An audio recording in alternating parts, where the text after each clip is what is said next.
And as more and more people at the White House test positive for the coronavirus, many are wondering, when will this end? And what does this tell us about how the virus is spread? KCAL 9's Kristine Lazar spoke with an ER doctor and an infectious disease doctor who offers insight.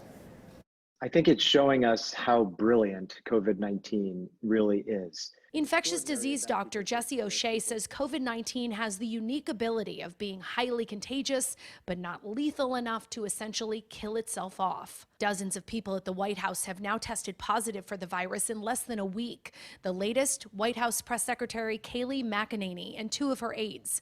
In a tweet, she said she tested negative every day since Thursday and is asymptomatic. That means that we weren't able to detect that much viral particle in her body at those times, and then now she's at the threshold. She's probably very, very early in her infection course.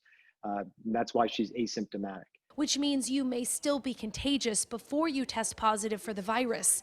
Most of those who have the virus were in attendance at what's now being called a super spreader event in the White House Rose Garden, even though outdoors is believed to be lower risk. COVID and how COVID behaves indoors and outdoors is something where the science is just being written now. Do you think had everybody been wearing masks, we wouldn't see such a spread? Absolutely. Dr. Mark Morocco is an ER doctor here in Los Angeles. The COVID virus is a parasite. It's not a partisan. It attacks weaknesses in our protective behavior. This is not the first time the president has been exposed to COVID. So why did he catch it this time? The COVID that's going around right now is the same old COVID. It didn't suddenly become more virulent, meaning it didn't become some super strain that's more infectious or worse than another strain.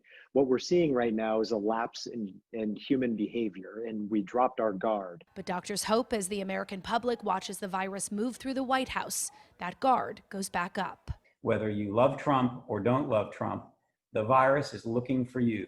So do not make it easy for the virus to get you.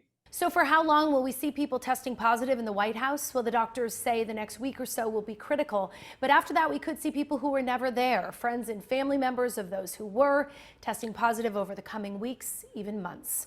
Kristine Lazar, KCAL 9 News.